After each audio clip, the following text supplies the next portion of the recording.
the hit Netflix series Stranger Things is a love letter to iconic pop culture media of decades past.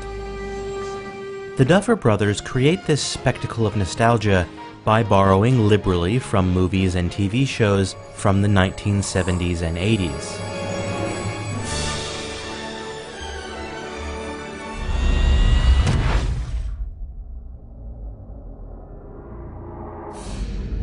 They appropriate and masterfully remix everything from overarching themes to specific plot points, from lighting techniques to snippets of dialogue. You won't hurt me. Yeah? Why not? Because you're a policeman. There are rules for policemen. Because you're a policeman. Policemen have rules. Oh, yeah. But there are dangers to leaning too heavily on nostalgia, because media makers can end up reproducing harmful patterns along with their retro aesthetics. This is especially true when it comes to masculinity and romance conventions in popular entertainment. Some of the unintended consequences of uncritical homage come into sharp focus with the character of Jim Hopper in Season 3 of Stranger Things. In addition to his new look, inspired by Tom Selleck's Hawaiian shirts from the TV show Magnum P.I., Hopper undergoes a sudden and dramatic personality shift. He moves from a deeply flawed but introspective character in the first and second seasons to an entitled, aggressive, verbally abusive one for much of the third. Hey! Hey! When I say 3 inches! 3! Do you knock? Jeez. Yeah. Come here. Just come here. I need to talk Hopper's to you. increasingly belligerent interactions with Joyce are particularly troubling. He's not eccentric. He's certifiable. Glass houses, Joyce. What? You know, pot calling the kettle black. Oh, come on. Excuse me. What? Do me a favor and move your lover's quarrel elsewhere, okay? This? Not a lover's quarrel, pal. Spare me! Their dynamic is borrowed from well-known bickering couples of the 1980s, notably Sam and Diane's love-hate relationship on the sitcom Cheers. Remember the day I said this? You are the nuttiest, the stupidest, the phoniest fruitcake I ever met. You stand alone on the most arrogant, self-centered son. Shut! Shut your fat mouth. Make me. Make you? Hey, Tom, I'm gonna bounce you off every wall in this office. Don't start with me, all right, June? I've come halfway across Africa to rescue you. Rescue me. I was doing fine without you. All right, when we get out of this alive, I'm gonna kill you. Come on. You're imagining things. Am I? Then why are you following me? Afraid I was gonna leave without giving you a goodbye kiss? I just assumed he's a Wookiee. I can arrange that. We need to take a quick look back at Hopper's character arc in the first 2 seasons. Hopper begins the series as a man adrift, an alcoholic struggling with the unresolved trauma of losing a daughter and a marriage. He's resigned to going through the motions of being police chief in a town where nothing ever happens. On a more pressing matter, Joyce Byers can't find her son this morning.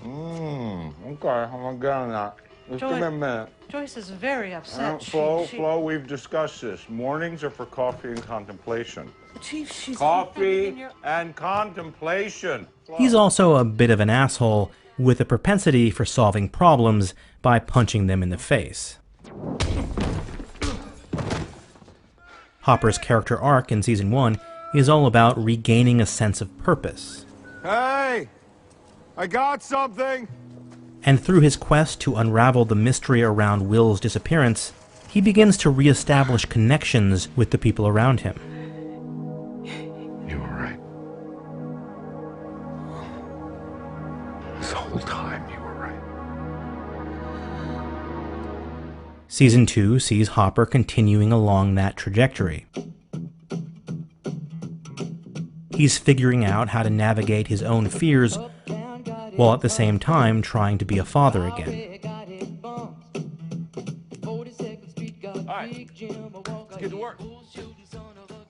He still loses his temper and fails in balancing work with caregiving. Hey, don't walk away from me! But he has made progress, and remarkably, he manages not to fall back into alcoholism or face punching. He's also learned to treat Joyce's feelings with a measure of sensitivity. Nothing's gonna go back to the way that it was. Not really. But it'll get better. In time. The last episode in Season 2 gives us this heart-to-heart, in which Hopper is openly vulnerable in sharing his feelings with Eleven. I've just been scared, you know? I think that's why I get so mad. I'm so sorry. I could be so Stupid. Yeah. Stupid. Now fast forward to Season 3, and all that character development has been thrown out the window in the name of paying homage to the 1980s cowboy cop archetype. Yippee-ki-yay, motherfucker. But resurrecting that brand of action hero masculinity brings with it a veritable minefield of unhealthy behaviors.